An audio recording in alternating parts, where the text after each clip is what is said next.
They say the hardest part of betrayal is that it never comes from your enemies. Your enemies are honest in their malice. They stand in front of you, look you in the eye, and show you exactly who they are. No, the most profound, soul-destroying betrayals come from the people sitting across from you at the dinner table, the ones who kiss your forehead when you have a fever, the ones who hold your hand at your parents' funerals, the ones who call you family. My name is Clara Hayes. I am 32 years old, though looking back at the last 8 years of my life, I feel as though I've lived a lifetime's worth of deceit. I'm sharing my story not for pity, but because I know there are women listening to this right now who feel a knot in their stomach. A quiet, persistent whisper in the back of their mind, telling them that something in their perfectly arranged living room is profoundly wrong. If you are listening to this, and you feel that familiar chill of doubt, I want you to pay very close attention.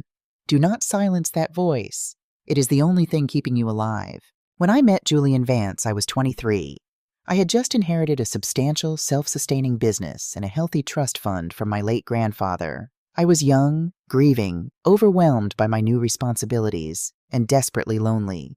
Julian was 26, working in real estate investment, and he was everything a young woman is conditioned to want. He was impeccably dressed, wildly charismatic, and he looked at me not like I was a spreadsheet of assets, but like I was the center of his universe. But it wasn't just Julian who swept me off my feet. It was his entire family. I was an orphan, adrift in the world, and the Vances offered me an anchor. His parents, Richard and Margaret Vance, were the picture of East Coast refinement.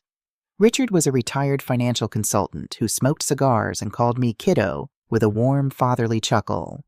Margaret was a pristine, pearl-wearing matriarch who invited me to her country club luncheons, introduced me to her friends as her beautiful new daughter, and gave me recipes for pot roast that had supposedly been in their family for generations. Then there was Beatrice, Julian's older sister.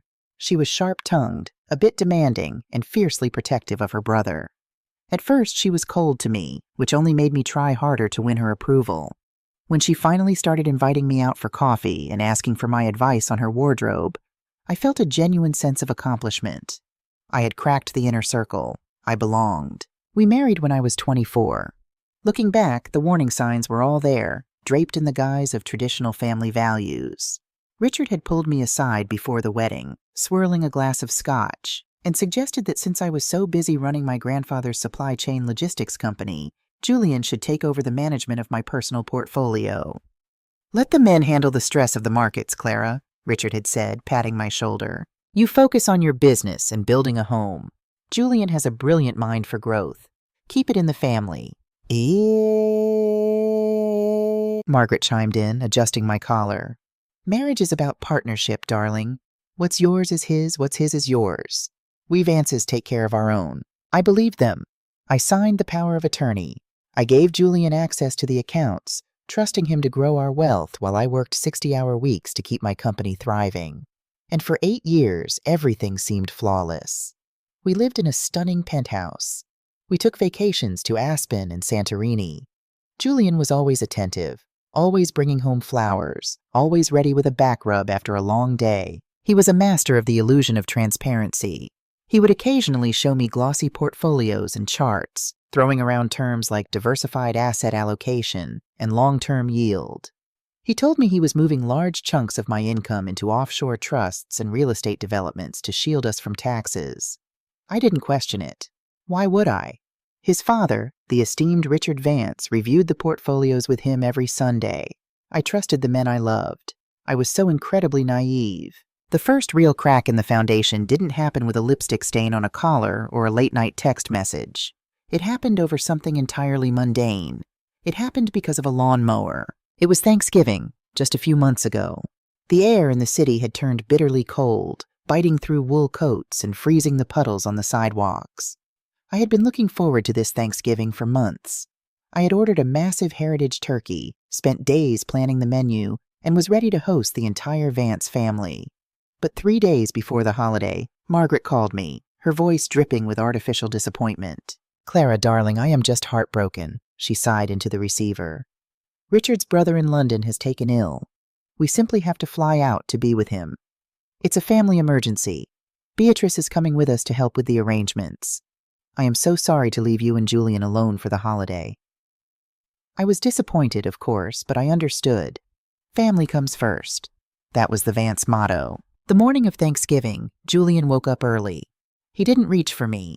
Instead, he was pacing the bedroom, his phone pressed to his ear, his voice a tense, hushed whisper. When he hung up, he looked at me with an expression of pure, practiced panic. "Clara, I am so sorry," he said, sitting on the edge of the bed and burying his face in his hands. "It's the commercial development project in Chicago. The contractors walked off the site, and the investors are threatening to pull out. If I don't get on a plane right now and smooth this over, we could lose millions. I have to go." "On Thanksgiving?" I asked, sitting up, the chill of the room suddenly settling into my bones. I know, he pleaded, grabbing my hands and kissing my knuckles. "It kills me to leave you alone today of all days. But this is for our future, Clara. For our family. I'll make it up to you, I promise. I'll be back by Saturday." Within an hour, his bags were packed and he was out the door. I was left alone in a silent 5,000-square-foot penthouse, staring at a 20-pound turkey I had no intention of cooking. I spent the day in a haze of quiet melancholy. I poured myself a glass of red wine at noon, wrapped myself in a cashmere blanket, and decided to do some administrative work just to keep my mind occupied. I opened my laptop and logged into my primary checking account to pay the monthly maintenance fee for my grandfather's old estate, which I still owned. As I scrolled through the transactions, my eyes caught something odd. A withdrawal. $12,500. The merchant name was Oak Ridge Premier Landscaping. I frowned, bringing my wine glass to my lips. $12,000 for landscaping? In November? We lived in a penthouse. We didn't have a lawn. And my grandfather's estate had a groundskeeper on a fixed salary of $2,000 a month. I clicked on the transaction details. The clearing bank was located in a town called Crest Haven, a wealthy, secluded suburb about 2 hours north of the city. I had never been to Crest Haven. I didn't own property in Crest Haven. Julian had never mentioned any developments in Crest Haven. A strange, cold sensation began to spread from my chest, crawling up my throat. It wasn't panic yet. It was confusion, tinged with a primal instinct that I had spent 8 years suppressing. I opened a new tab and searched the landscaping company. They had a website. I found their contact number, picked up my phone, and dialed. It was Thanksgiving, so I expected it to go to voicemail. It did. "You have reached Oak Ridge Premier Landscaping. We are closed for the holiday. If this is an emergency regarding the Vance property at 412 Sycamore Drive, please leave a message and our on-call tech will respond." I froze. The phone slipped slightly in my sweating palm. The Vance property at 412 Sycamore Drive. My breath hitched. I hung up the phone. I opened another tab and pulled up the county property tax records for Crest Haven. My hands were shaking so badly I misspelled the town name twice. Finally, the search engine loaded.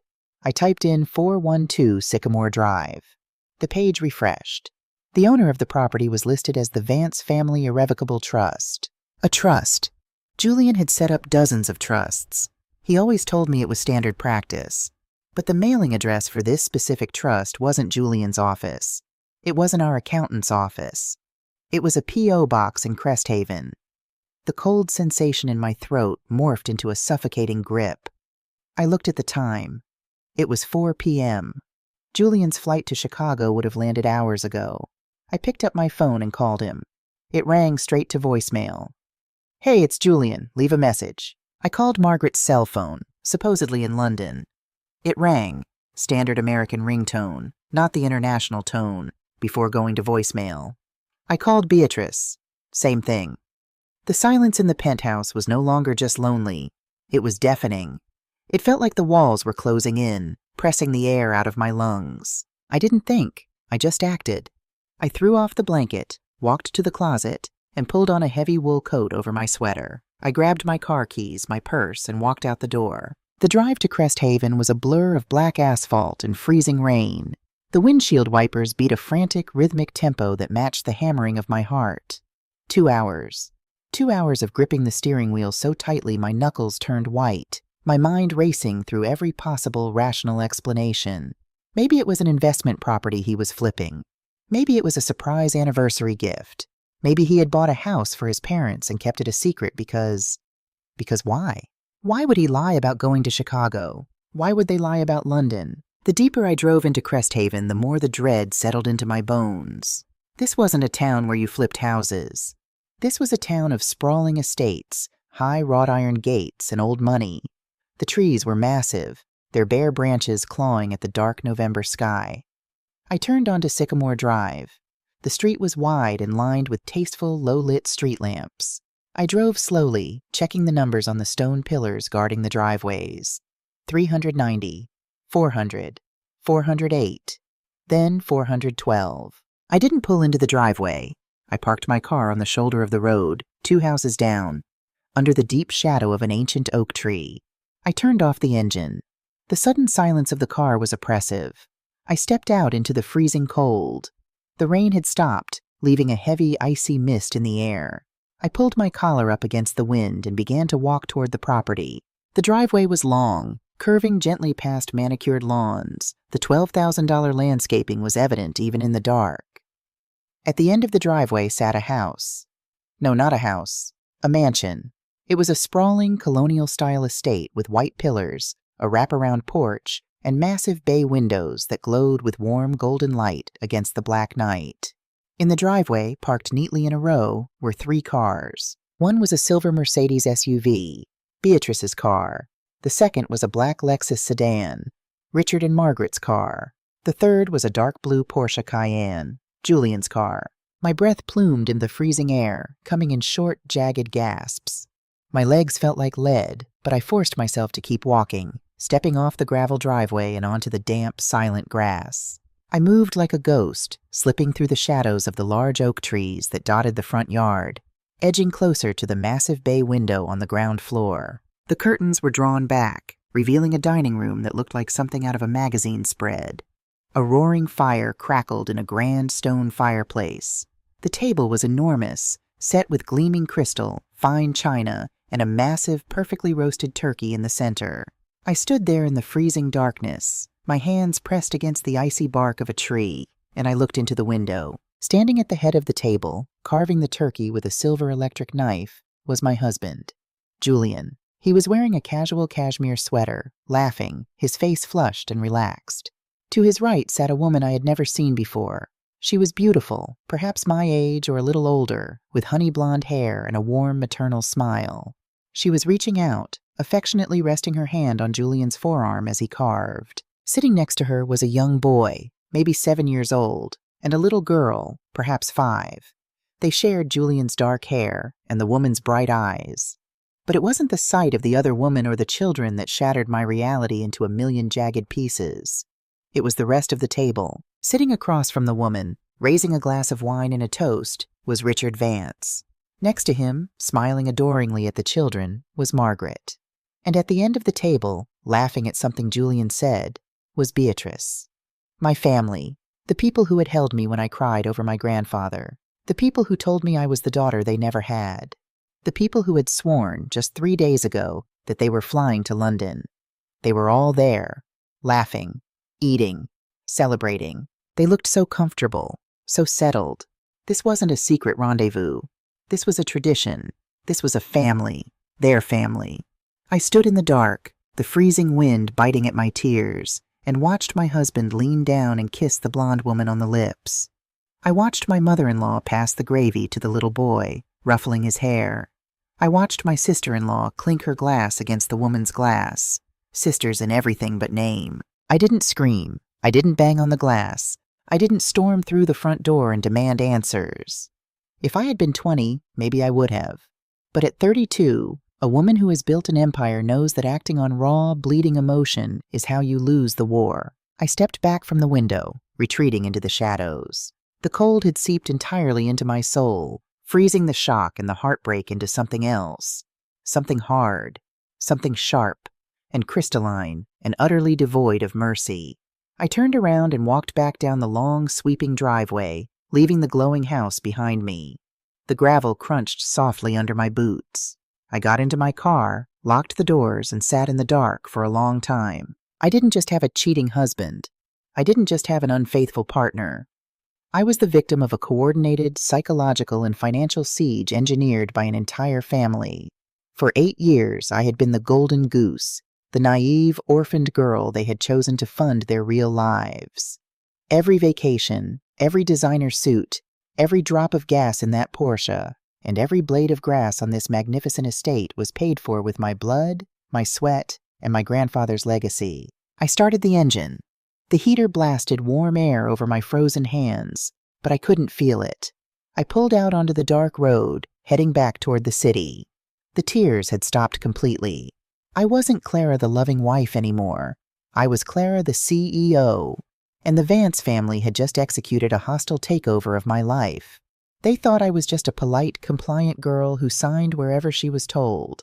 They thought they had secured their future on my back. But as I drove through the black night, my mind already calculating, strategizing, and planning the utter destruction of the Vance family, I made a silent vow.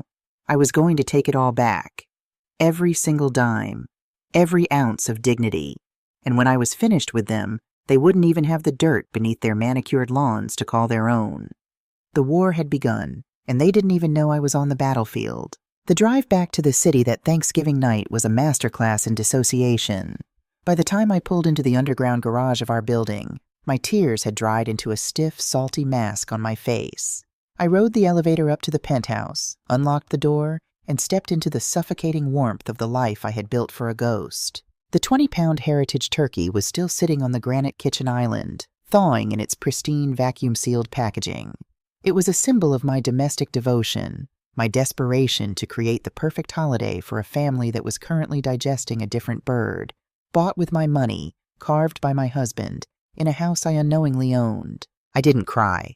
I picked up the turkey, walked over to the stainless steel trash can, stepped on the pedal, and dropped it in. The heavy thud it made as it hit the bottom sounded exactly like a gavel coming down. Julian came home on Saturday afternoon. I heard the lock click, heard the familiar heavy sigh he always let out to signal how exhausting it was to be the man providing for our future.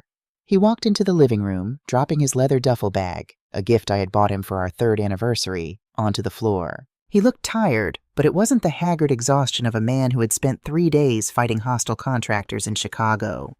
It was the comfortable, cozy lethargy of a man who had eaten too much pie, played too much flag football on a sprawling lawn, and slept deeply in the arms of his actual wife. "God, what a nightmare," he groaned, rubbing his temples as he walked toward me. "The unions up there are ruthless, Clara, but I saved it. The investors are happy." He leaned in and kissed me on the forehead.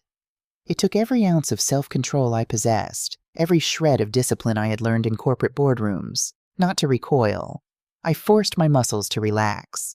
I forced my lips to curve into a sympathetic smile.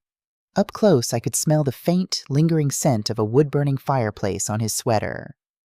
We didn't have a wood-burning fireplace in our penthouse, but I had seen a magnificent one blazing behind him through the window on Sycamore Drive. "I'm so glad, Julian," I said, my voice steady, smooth as glass. "You worked too hard for us. Go take a hot shower. I'll order some dinner." "You're an angel," he murmured, squeezing my shoulder before heading to the master bathroom. As soon as I heard this water running, I walked over to his discarded duffel bag. I didn't rummage through his clothes. He was too smart to leave a stray blonde hair or a child's drawing in his luggage. Instead, I unzipped the small side pocket where he kept his travel receipts. There was a crumbled gas station receipt. I smoothed it out. It was time-stamped Friday morning from a Chevron station in Cresthaven. He hadn't even bothered to pay in cash. He was getting sloppy, drunk on his own invincibility. I took a photo of it with my phone and slipped it back exactly as I had found it. The hardest part wasn't the anger. The anger was a fuel I could use. The hardest part was the physical revulsion. Sleeping in the same bed with him that night, feeling the heat of his body radiating against my back, I felt like I was lying next to a corpse. I was sharing a bed with a stranger who wore my husband's face. On Monday morning, Julian left for his office, kissing my cheek and telling me he loved me. I waited exactly 10 minutes. Then I bypassed my own office and drove straight to the financial district. I didn't go to the wealth management firm Julian used. I went to a man my grandfather had once told me to call if I ever found myself in a situation where the police would be too blunt an instrument. His name was Arthur Sterling. Arthur's office didn't look like a typical law firm. There were no mahogany bookshelves lined with leather-bound volumes, no plush Persian rugs meant to put clients at ease. It was stark, minimalist, encased in glass and steel. Arthur himself was a man in his early 50s with silver hair cropped impeccably close to his scalp, wearing a bespoke suit that cost more than a mid-sized sedan. He didn't exude warmth. He exuded absolute, terrifying competence. I sat across from his pristine glass desk and laid out what I knew. I told him about the Thanksgiving lie, the $12,000 landscaping bill, the drive to Cresthaven, and the picturesque family dinner I had witnessed through the glass. I spoke clinically, detached, as if I were giving a quarterly earnings report on a failing subsidiary.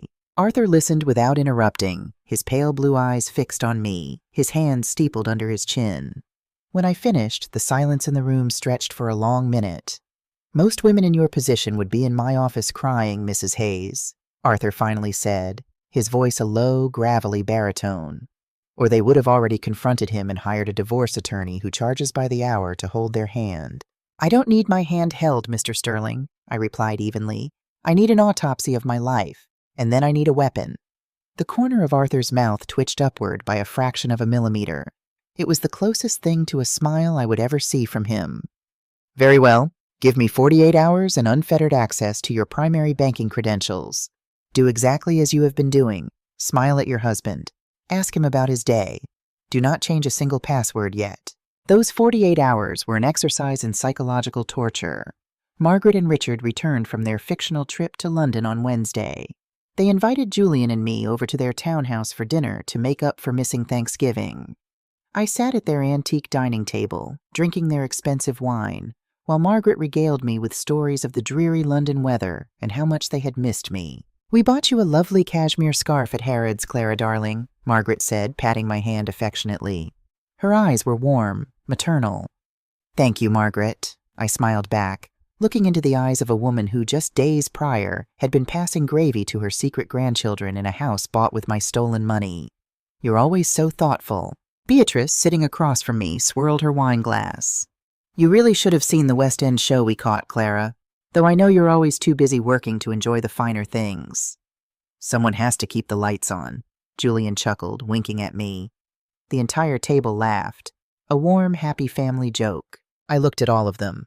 Richard carving the roast beef, Margaret pouring the wine, Beatrice offering her backhanded compliments, Julian playing the devoted husband. They were a symphony of sociopaths. They didn't just tolerate the lie, they reveled in it.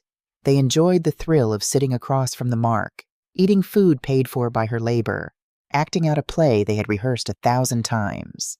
On Friday morning, I returned to Arthur Sterling's office. When I sat down, there was a thick manila folder resting exactly in the center of his desk. Arthur didn't offer a greeting. He simply opened the folder and slid a single sheet of paper across the glass toward me. It was a photocopy of a document from the State Archives.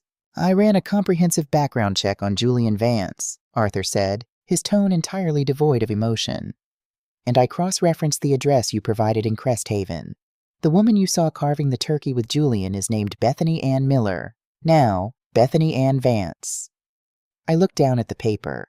It was a marriage certificate. Julian Robert Vance and Bethany Ann Miller, dated 10 years ago. 2 years before he even met me. "There is no record of a divorce," Arthur continued smoothly. "I checked every county, every state. They are legally married, which means, Clara, your marriage to Julian 8 years ago was never legally binding. You are not a wife. In the eyes of the law, you are a victim of bigamy." I stared at Julian's signature on the decade-old document. The letters were identical to the way he signed our anniversary cards. The air left my lungs in a slow, jagged exhale. I had prepared myself for infidelity. I had prepared myself for embezzlement. But this? "So, I'm nothing," I whispered, the reality of my non-existent status washing over me. "I'm just the mistress with the checkbook." "You are the mark," Arthur corrected bluntly. "But the bigamy is actually the least of their problems. It's simply the mechanism they use to commit the real crime." He slid a stack of financial documents across the desk. They were printouts of my own trust accounts, Julian's LLCs, and offshore holding companies. They were covered in yellow highlighter and red ink. "Julian didn't just skim a little off the top for a mistress," Arthur explained, tapping a manicured finger on a ledger. "He set up a parallel financial ecosystem. You see this LLC, Apex Holdings? Julian told you it was a commercial real estate venture. It's not. It's the entity that owns the deed to the Cresthaven property. He funneled your grandfather's inheritance into Apex to buy that house outright. He flipped to another page. The $12,000 landscaping bill, paid from your emergency fund. The private school tuition for Bethany's 2 children, funneled through an educational charity trust you signed off on 3 years ago. The silver Mercedes your sister-in-law Beatrice drives, leased under your company's corporate fleet account. My stomach churned violently. It was a hemorrhage. They had attached themselves to my veins and had been drinking deeply for almost a decade. But here is the detail that elevates this from a tragic domestic dispute to a federal conspiracy, Arthur said, his eyes finally flashing with a predator's excitement. He slid 3 more papers toward me. They were transfer deeds, trust formations, and tax declarations. Look at the witness signatures. Look at the notarizations. I leaned in. At the bottom of the deed transferring the Cresthaven house to the Apex LLC, the witness signature was a bold, looping script.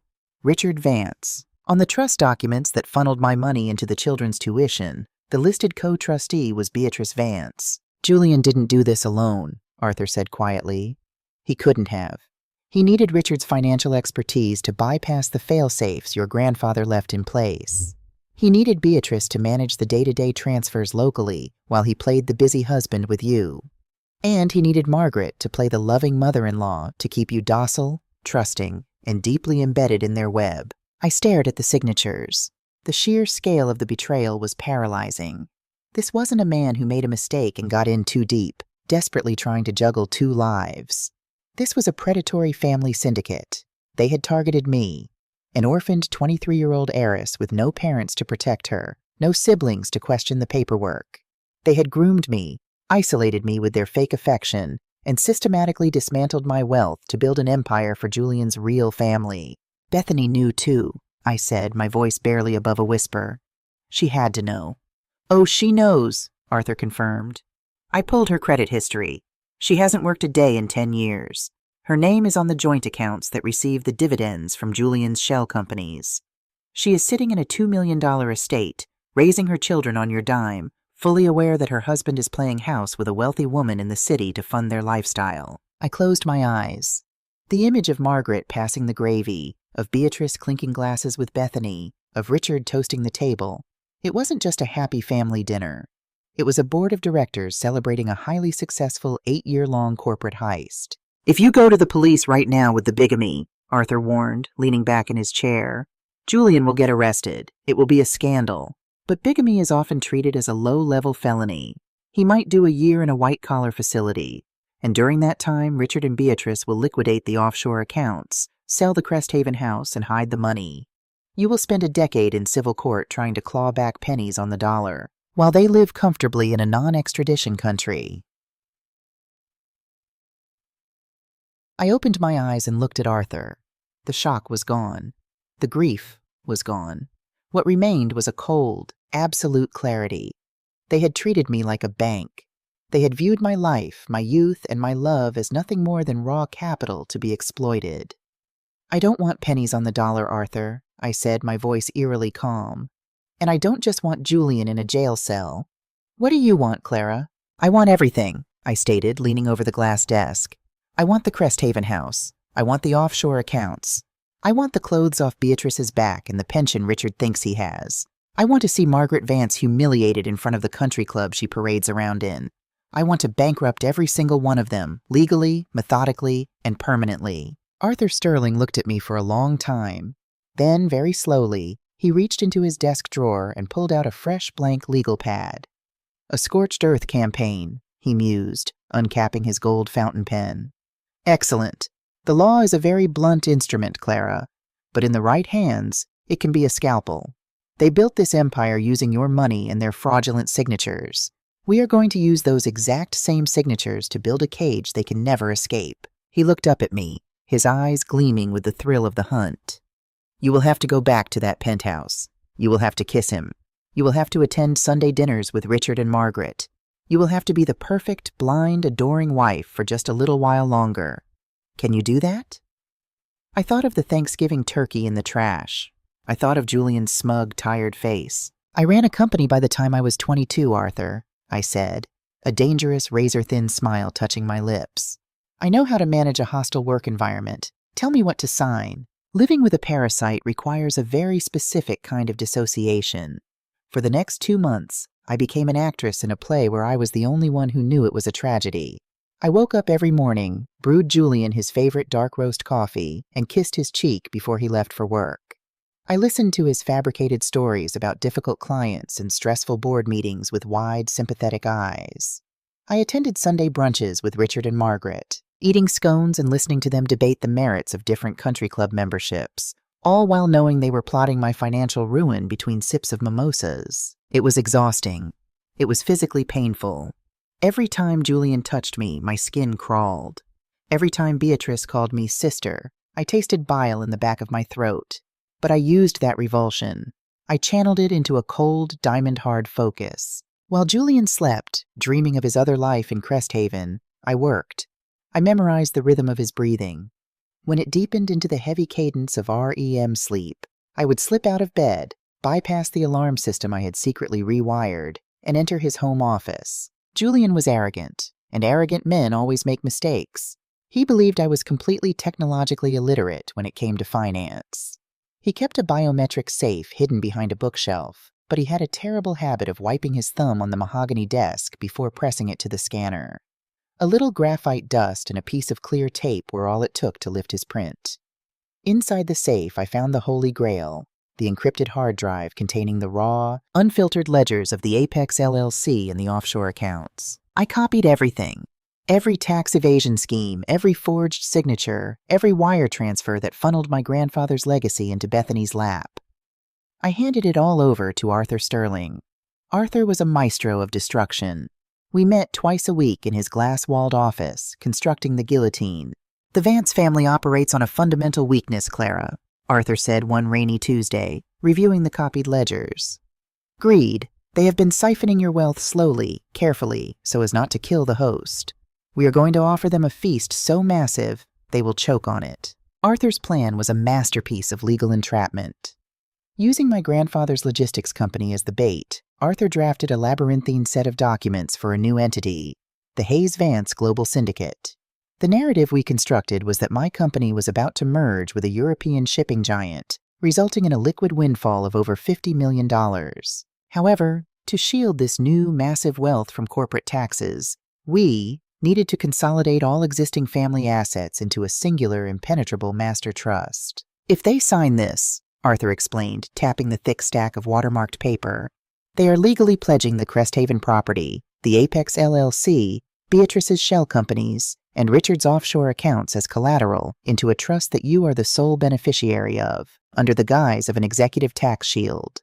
The clauses are buried under 40 pages of dense legalese. Because Richard fancies himself a financial genius, he won't hire an outside firm to review it. He will read it himself, see the $50 million at the end of the tunnel, and sign his own death warrant." The execution of the trap was almost too easy. I pitched the idea to Julian over a candlelit dinner in our penthouse. I played the overwhelmed, exhausted CEO perfectly. I told him the merger was happening, the money was astronomical, and I simply couldn't manage it.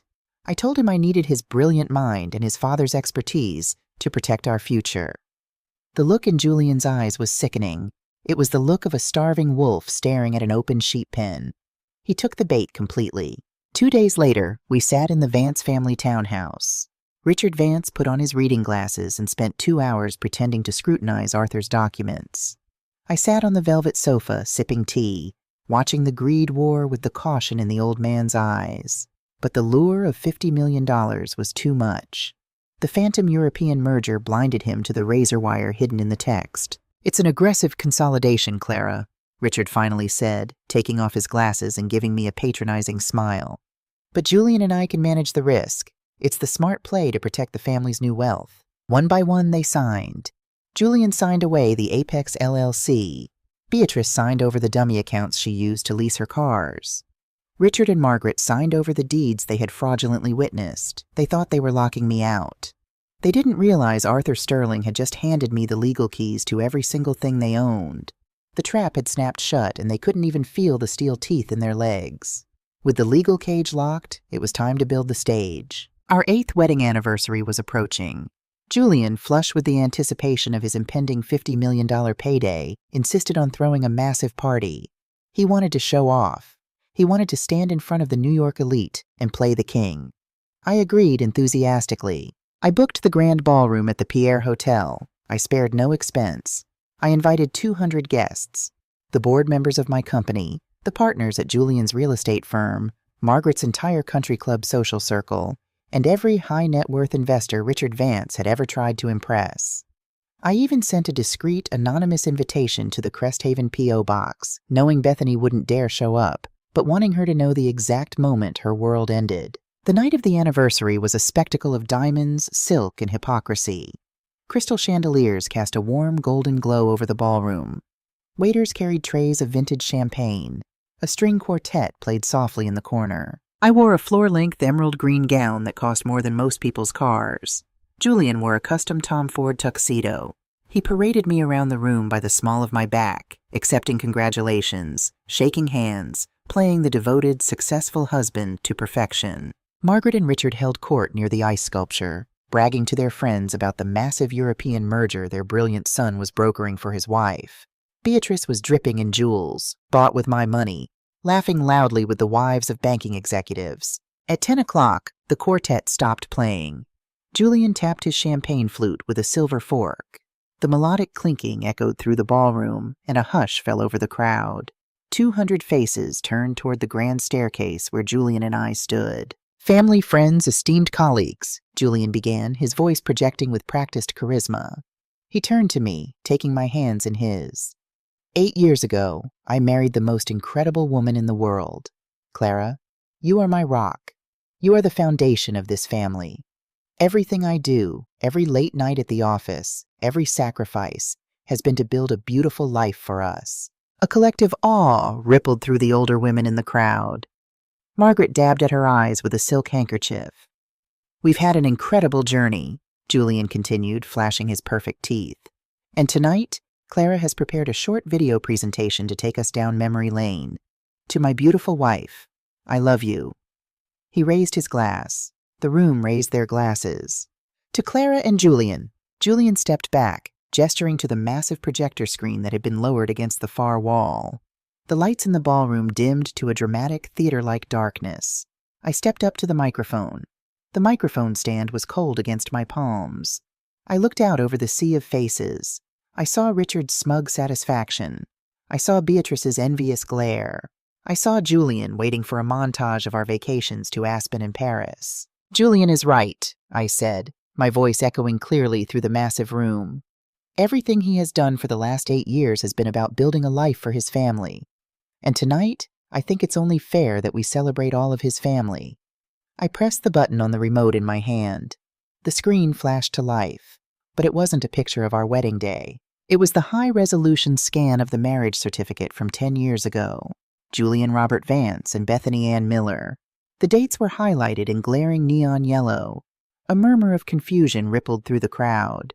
Someone in the back nervously chuckled, thinking it was an avant-garde joke. Julian's face went entirely slack. The color drained from his cheeks so fast he looked like a wax figure. "Clara," he hissed, stepping toward me. "What is this?" I ignored him and pressed the button again. The screen changed. It was a crystal-clear, time-stamped photograph of Julian, Bethany, Richard, Margaret, and Beatrice sitting around the Thanksgiving table in Cresthaven. They were laughing. The turkey was perfectly roasted. The date, printed in bold red across the bottom, was the exact day Julian was supposedly saving a failing project in Chicago. The murmur in the crowd escalated into a sharp, collective gasp. Women covered their mouths. Men adjusted their ties, suddenly deeply uncomfortable. "For 8 years, I spoke into the microphone, my voice cutting through the rising panic in the room like a scalpel. I believed I was a wife. I was not. I was an ATM. For 8 years, Julian Vance has been committing felony bigamy. He never divorced his first wife, Bethany. He simply moved to the city, targeted an orphaned woman with a trust fund, and married me in a sham ceremony to finance his real life." "Turn that off!" Richard Vance bellowed from the crowd, his face purple with rage. He was pushing through the guests, knocking a tray of champagne out of a waiter's hands. "Turn it off right now." I pressed the button a third time. The screen filled with the offshore ledgers, the wire transfers, and the fraudulent deeds. I had color-coded them. Every time my money went into the Apex LLC to pay for Bethany's mansion, a red arrow pointed directly to Richard and Beatrice's witness signatures. He didn't act alone, I continued, my voice rising over the growing chaos in the ballroom. The entire Vance family was complicit. Richard and Beatrice Vance signed fraudulent documents to launder my grandfather's estate into Julian's secret household. Margaret Vance invited me to Sunday dinners while babysitting the children her son was hiding from me. They didn't just steal my money, they stole my 20s. They stole my reality. "You crazy bitch!" Julian screamed. The mask of the charismatic gentleman shattered completely. His face contorted into something ugly, violent, and desperate. He lunged at me, his hands reaching for my throat. He never made it. From the shadows near the edge of the stage, Arthur Sterling stepped forward. He didn't raise his voice. He simply signaled with a slight nod of his head. The heavy oak doors of the ballroom burst open. 6 uniformed NYPD officers, accompanied by 2 men in federal windbreakers, marched into the room. The crowd parted like the Red Sea. Margaret Vance screamed. Beatrice dropped her champagne glass, the crystal shattering loudly against the marble floor. 2 officers grabbed Julian, slamming him face first onto the stage, right in front of the projector screen displaying his crimes. The sound of his jaw hitting the polished wood echoed loudly. "Julian Vance," one of the federal agents announced, pulling Julian's arms behind his back. "You are under arrest for wire fraud, bank fraud, tax evasion, and felony bigamy." As the silver handcuffs clicked loudly around Julian's wrists, I looked out into the crowd. Richard Vance was clutching his chest, leaning heavily against a pillar, his reputation utterly annihilated in front of every investor he had ever courted. Margaret was sobbing hysterically, sinking to her knees in her designer gown. Beatrice was trying to back away, trying to hide in the crowd, but the eyes of New York's elite were locked onto her, filled with absolute disgust. Julian was hauled to his feet. His custom tuxedo was rumpled, his nose was bleeding, and his eyes met mine. They were filled with sheer terror. He finally realized that the naive, compliant girl he thought he married had just burned his entire world to the ground. "You signed the consolidation trust yesterday, Julian," I whispered, stepping close enough so only he could hear me over the din of the panicked ballroom. "Everything you own, everything your father owns, the house in Cresthaven, it's all legally mine now. You have nothing." I watched the police drag my husband out of the grand ballroom in handcuffs, bathed in the flashing blue and red lights of the squad cars waiting outside. I took a slow, deep breath, smoothing the skirt of my emerald gown. The first battle was over. It was an absolute massacre. But the war wasn't finished yet. Bethany was still sitting in my house, and I was coming for her next. The silence in the penthouse the morning after the anniversary party was not the suffocating silence of loneliness. It was the crisp, clean silence of a battlefield after the smoke has cleared and the enemy has been utterly decimated. I woke up at 6 in the morning, made myself a cup of Earl Grey tea, and sat by the floor-to-ceiling windows, watching the sun rise over Manhattan. I felt lighter than I had in a decade. The parasite had been surgically removed. At 8 a.m. sharp, my phone rang. It was Arthur Sterling. "Julian's bail was denied," Arthur stated, his voice as crisp and unfeeling as freshly printed currency. "Given the magnitude of the wire fraud and the fact that he possesses multiple offshore accounts, the routing numbers of which we kindly provided to the federal prosecutor, the judge deemed him an extreme flight risk. He spent the night in a federal holding cell. I am told his custom tuxedo is looking quite worse for wear." I took a slow sip of my tea. "And the rest of the family?" "Richard and Margaret have barricaded themselves in their townhouse. The society papers and the financial press caught wind of the spectacle at the Pierre Hotel. There are news vans parked outside their door. Richard tried to call his private wealth manager this morning to liquidate his pension and move funds to the Caymans." Arthur paused, allowing a rare beat of dramatic effect. His manager informed him that per the Global Consolidation Trust agreement he signed 48 hours ago, all his assets are frozen and solely under the administrative control of Clara Hayes. He is, for all intents and purposes, financially paralyzed. A genuine smile touched my lips. "Excellent. What's our next move?" "We have a visitor," Arthur said, his tone shifting into something slightly more predatory. "She bypassed the receptionist and is currently sitting in my conference room, demanding to speak with you." She says it's a matter of life and death for her children. I didn't need him to say the name. I set my teacup down. Give me 30 minutes. Keep her waiting. When I walked into Arthur's glass-walled conference room, Bethany Ann Vance was pacing the length of the floor. Stripped of the warm, glowing lighting of the Cresthaven dining room, she looked haggard. She was wearing a beige trench coat, her blonde hair pulled back in a messy bun, her face scrubbed clean of makeup. She was playing the role of the desperate, innocent mother to the hilt. The moment I entered, she stopped pacing. Her eyes filled with well-practiced tears, and she took a step toward me, her hands clasped together in a pleading gesture. "Clara," she breathed, her voice trembling.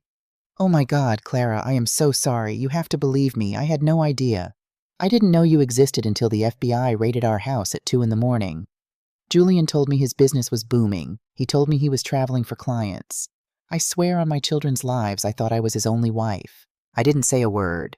I walked to the head of the long mahogany table, pulled out a leather chair, and sat down, crossing my legs. Arthur stood silently in the corner, his hands folded behind his back, watching the performance with the detached interest of a scientist observing a lab rat. "He lied to both of us, Clara," Bethany sobbed, pulling a tissue from her pocket and dabbing at her eyes. "He's a monster, but please, you have to understand my position. The federal agents seized our bank accounts. I have 2 small children. I can't pay the electric bill. I can't buy groceries. And now I'm getting notices that the deed to my home, the house my babies grew up in, is tied up in some trust you control. Punish Julian, please. But don't put me and my children on the street. We are victims just like you." She looked at me with wide, tear-filled eyes, waiting for the empathy that women are conditioned to give. She was banking on the sisterhood of shared trauma. She expected me to soften, to see her as a fellow casualty of a cruel man. I leaned forward, resting my elbows on the table. "Arthur," I said quietly, never breaking eye contact with Bethany, "would you please show Mrs. Vance the Apex ledgers?" Arthur stepped forward and laid a thick black binder on the table. He flipped it open. "Julian is a creature of habit, Bethany," I said, my voice barely above a whisper, echoing loudly in the silent room. "He kept meticulous records on an encrypted hard drive, but he didn't just keep financial ledgers. He backed up his emails. He backed up his text messages, all the way back to the very beginning." The tears in Bethany's eyes suddenly stopped falling. The trembling in her hands ceased. A microscopic shift occurred in her posture, a subtle hardening of her spine. "When Arthur and I started digging," I continued, tracing a finger over the top document in the binder, "we didn't just find where the money went. We found where the plan came from. I always wondered how Julian knew exactly what to say to me when we met, how he knew my favorite flowers were white peonies, how he knew I was terrified of failing my grandfather, how he knew the exact psychological buttons to press to make an orphaned 23-year-old girl hand over her power of attorney." I slid a printed email across the polished wood. It was dated 9.5 years ago, 6 months before Julian bumped into me at a charity gala. The sender was Bethany. The recipient was Julian. The subject line was, "Target acquired, Hayes Logistics." "You didn't just know about me, Bethany," I said, the coldness in my voice dropping the temperature in the room. "You chose me." Bethany stared at the piece of paper, her jaw tightening. The facade of the weeping mother was cracking, revealing the absolute rot underneath. "You read about my grandfather's death in the Wall Street Journal," I read from a second sheet of paper. "You researched my net worth. You sent Julian to that charity gala with a script. She's young, she's grieving, she has no immediate family to run interference. Play the protective businessman. Get her to sign over the portfolio." That was your direct quote, Bethany. You weren't the clueless wife sitting at home. You were the architect of the entire operation. Bethany stammered, the color draining from her face. "That's taken out of context. We were in massive debt back then. Julian said it was just a business maneuver." "A business maneuver?" I laughed, a harsh, humorless sound. I tossed another stack of emails onto the table. "You dictated the budget, Bethany. You sent Julian lists of how much money to siphon from my accounts each month. Take $15,000 this month. Clara won't notice. Her logistics dividend just cleared. I need it for the kitchen renovation. You bought your children's Christmas presents with my dead grandfather's money. You lived like a queen on the blood of another woman, and you had the audacity to walk in here and ask for my mercy?" Bethany's expression finally morphed from fake panic to genuine venomous hatred. The mask was off. She glared at me, her chest heaving. You had more money than you knew what to do with. You were a stupid, naive little girl who practically handed him the checkbook. We built a real family. You were just a bank, and now the bank is closed, I said softly. I stood up. You have exactly 48 hours to pack your personal belongings and vacate the property at Cresthaven. If you are still in that house on Friday morning, I will have the county sheriff physically throw you and your belongings onto the curb. I do not care where you go. I do not care how you feed yourself. But you will never see another dime of my money as long as you live. You can't do this, Bethany screamed, slamming her hands on the table. I'll go to the press. I'll tell them you're a monster. Go ahead, Arthur interjected smoothly, closing the binder. But understand this. The federal prosecutor has a copy of these emails. You are currently an unindicted co-conspirator. If you make a single public statement, or if you refuse to vacate the property, I will personally ensure the Department of Justice files racketeering and wire fraud charges against you by the end of the week. You won't just lose the house, Mrs. Vance. You will lose your children to the foster care system when you go to federal prison. Choose your next move very carefully. Bethany looked between me and Arthur. She realized with crushing finality that she had brought a knife to a nuclear war. Without another word, she grabbed her purse, turned on her heel, and practically ran out of the conference room. I sat back down, taking a deep breath. 1 parasite down, 3 to go. But I didn't have to hunt the rest of the Vance family, because when criminals are backed into a corner, they do the work for you. They turn on each other. The very next afternoon, Beatrice Vance walked into Arthur's office. She looked nothing like the arrogant, jewel-draped woman who had mocked me at the anniversary party. She wore oversized sunglasses, a scarf wrapped tightly around her head, and she jumped at every shadow. She looked like a hunted animal. I need an immunity deal, Beatrice blurted out the second the conference room door closed. She didn't even look at me. Her eyes were locked onto Arthur. I know Julian is going down. I know the FBI is looking at the trust documents. I can give you Richard. I can give you my own father. I watched my sister-in-law, the woman who had helped me pick out my wedding dress, willingly offer her father's head on a silver platter to save her own skin. The sheer lack of loyalty was staggering. There was no honor among thieves, and there certainly wasn't any love in the Vance family. Richard was the mastermind of the shell companies, Beatrice said rapidly, pulling a small digital voice recorder from her designer handbag. Julian was too stupid to set up the offshore routing. My father did it. He forced me to sign as a witness. He threatened to cut me out of his will if I didn't help launder Clara's money. Arthur raised a silver eyebrow, clearly amused by the betrayal. That is quite an accusation, Beatrice. The federal prosecutors will require more than just your word to offer any sort of leniency. I have proof, Beatrice hissed, her hands shaking as she pushed the recorder across the glass desk. Last night, after the news broke, my parents were panicking in the townhouse. My father started shredding documents in his study. I walked in with this recorder in my pocket. I asked him what we were going to do. He admitted to everything on tape. He admitted to forging the tax declarations. He admitted to using Clara's corporate accounts to fund his own pension. And he explicitly told me to lie to the FBI if they came knocking. She looked at me, her eyes pleading, desperate. Clara, please. I was manipulated. They are my parents. I couldn't say no. I'll testify against them in federal court. I'll give this tape to the DOJ. Just promise me you won't take my condo and my trust fund. Let me walk away. I stared at the small black recorder on the table. It was the final nail in the coffin. Beatrice had just handed me the weapon that would guarantee her parents spent their twilight years completely destitute, if not behind bars. And she was doing it for a condo and a few leased cars. I appreciate your cooperation, Beatrice, Arthur said smoothly, picking up the recorder and slipping it into his suit pocket. I will personally hand-deliver this to the lead prosecutor. If the audio is as conclusive as you claim, I imagine they will look favorably upon your cooperation regarding the criminal charges. Beatrice let out a massive sigh of relief, slumping into her chair. Thank God. Thank you, Clara. I knew you were a reasonable woman. However, Arthur continued, his voice dropping an octave, taking on the deadly, flat tone of an executioner. The Department of Justice only handles criminal immunity. They do not handle civil asset forfeiture. Beatrice froze. What do you mean? I leaned forward, looking my sister-in-law dead in the eye, that keeping you out of a federal prison is the prosecutor's decision. But taking back every single dime you stole from me, that is my decision. But I gave you my father! Beatrice panicked, her voice pitching into a shrill shriek. We had a deal. We have no deal, I said coldly. You signed the master trust agreement 2 days ago, Beatrice. You legally pledged your condo, your cars, and your accounts as collateral. You didn't come here today out of guilt or remorse. You came here because you are a coward trying to sacrifice your parents so you can keep living your luxury lifestyle. The tape keeps you out of handcuffs, but you are still going to lose everything. You lying bitch! Beatrice lunged forward, but Arthur was faster. He pressed a button under his desk, and 2 massive security guards stepped into the room immediately.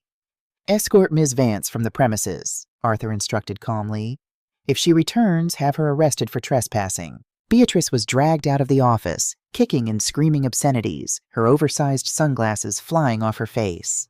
The sound of her wailing echoed down the hallway until the elevator doors finally slid shut. I sat back in my chair, the silence returning to the room. The puzzle was complete. Julian was in jail. Bethany was being evicted. Beatrice had betrayed her parents, and Richard had confessed on tape. The Vance family hadn't just been defeated, they had destroyed themselves from the inside out. Well, Arthur said, adjusting his cuffs perfectly, I believe it is time to go to court. The wheels of justice are notoriously slow, but when driven by a man like Arthur Sterling and fueled by an airtight paper trail, they can crush everything in their path with terrifying efficiency. The next 8 months of my life were spent in and out of sterile federal courtrooms and oak-paneled civil tribunals. I did not shed a single tear in front of a judge. I wore sharp, tailored suits in charcoal and navy. I sat beside Arthur, a statue of quiet, undeniable power, watching the Vance family try to squirm out of the trap they had built for themselves. The criminal trial came first. The federal prosecutors didn't even need me to testify for very long. Beatrice's audio recording was the centerpiece of the prosecution's case. Sitting in the gallery and watching Richard Vance's face as his own voice echoed through the courtroom, admitting to tax fraud, money laundering, and conspiring to conceal a bigamous marriage, was a masterclass in watching a man's soul leave his body. He aged 20 years in the span of a 3-minute audio clip. Julian tried to play the charming, misunderstood businessman to the jury. His defense attorney attempted to paint me as a vindictive, controlling heiress who had forced Julian to hide his past out of fear. But Arthur had anticipated that.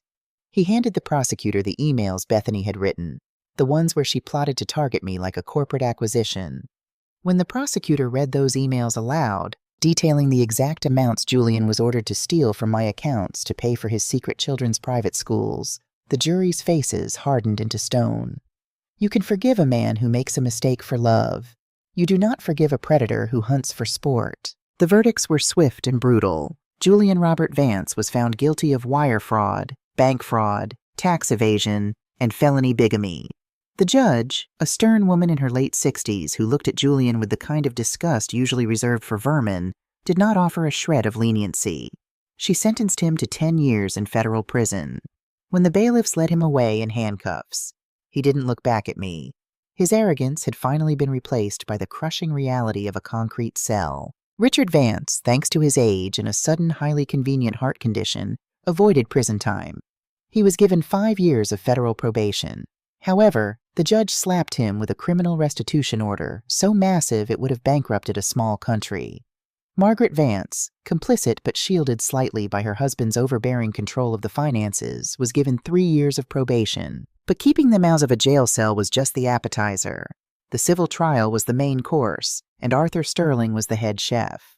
Because Julian's marriage to me was never legal, and because every single asset the Vance family acquired over the last 8 years was tainted by fraud and bought with my stolen funds, Arthur argued that the Hayes Vance Global Syndicate Trust, the trap they had so greedily signed, was completely valid and enforceable.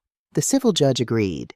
The gavel came down, and in an instant the Vance family was entirely wiped off the map. The Cresthaven estate was legally transferred into my name. Bethany Vance had exactly 48 hours to vacate. I drove up there on the day of her eviction, parking my car down the street, just as I had on Thanksgiving. I watched moving trucks haul away her furniture. I watched her herd her children into a rented sedan, her face pale and drawn. I felt a brief flicker of pity for the children.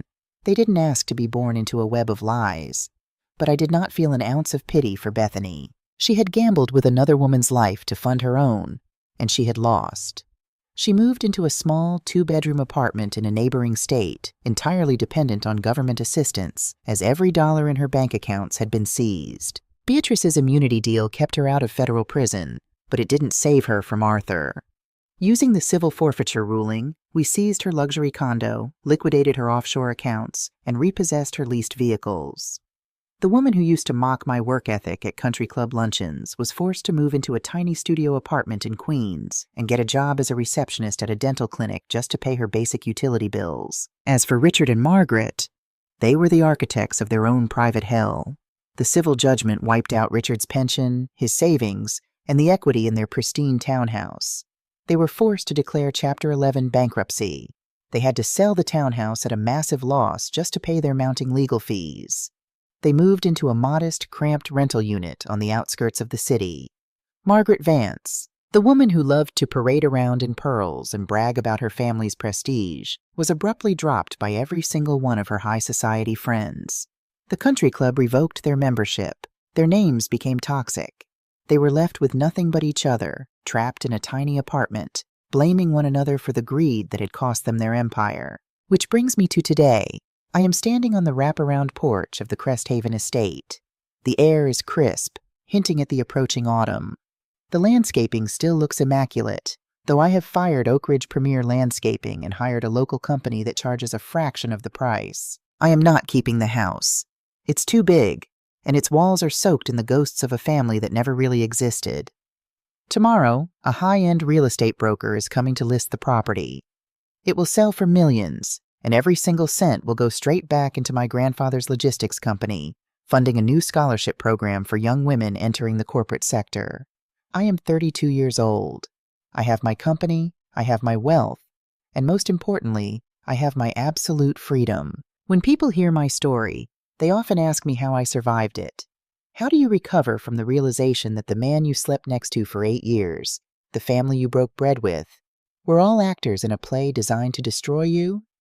The answer is simple, and it's the reason I am speaking to you now. You survive by realizing that your intuition is your greatest weapon.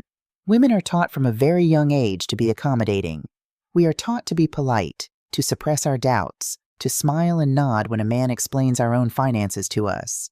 We are told that our suspicions are just paranoia, that we are overthinking, that we should just focus on making the home a happy place. That conditioning is a trap. It is a blindfold they tie over your eyes while they pick your pockets. If you are listening to this, and you have that heavy, cold feeling in the pit of your stomach, if you notice the numbers don't add up, if his business trips always seem to happen on holidays, if his family's smiles never quite reach their eyes, do not ignore it. Do not let them tell you that you are crazy. Do not let them convince you that you are just being insecure. You are not paranoid. You are perceptive. And your perception is the only thing standing between you and absolute ruin. Do what I did. Step back into the shadows.